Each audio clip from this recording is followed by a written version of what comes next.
Ouais, t'as regardé la conférence de presse de François Fillon? Franchement, c'est pas très net son histoire, hein. Certes, il est chamboulé, il a du mal à se remettre sur pied. Enfin, 2 semaines pour faire une conférence de presse pour s'expliquer, ça fait un peu le mec qui se donne du temps pour se trouver des excuses, non?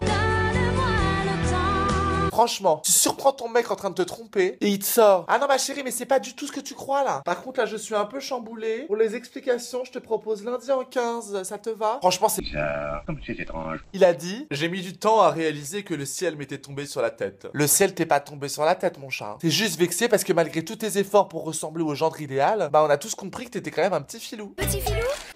C'est trop bon.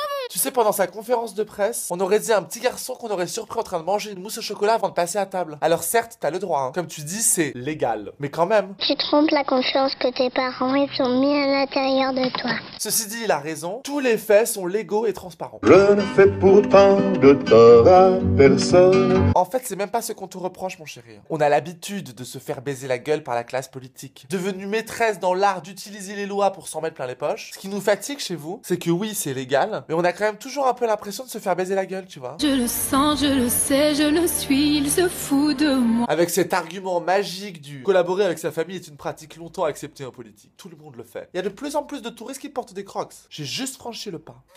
Ce n'est pas une excuse. Il a quand même payé 2 de ses enfants 3000 € net par mois pour leur qualité d'avocat à une période de leur vie où ils n'avaient même pas encore prêté serment. Tu te fous un petit peu de notre gueule quand même. Et si tu crois que j'ai eu tort, attends. Quand je vois le nombre de potes que j'ai qui galèrent pour trouver un boulot avec un salaire décent alors que eux sont diplômés, hein. C'est ça qui va pas, François. C'est que tu fais le mec droit, juste. Tu demandes aux Français de faire des efforts pour le redressement de la France. Mais en même temps, c'est vrai que si tous les Français avaient le salaire de tes gamins pour un premier boulot, on relancerait l'économie de ouf. Pénélope, elle aurait te payé 100 000 € en tant que conseillère littéraire à la revue des Deux Mondes. Alors là, ouais, en effet, il y a 2 putains de mondes. Entre mes potes pigistes qui sont payés en ticket resto et toucher 1000 balles le signe, un cas vaut un cas. Ceci dit, c'est pratique, hein. Money, money, money. Ah non, et puis le truc magique, c'est que le mec organise une conférence de presse, mais précise qu'il refuse de se soumettre au tribunal médiatique. Du coup, je comprends pas. C'est pas clair. La conférence de presse, c'est pourquoi, en fait? I mean...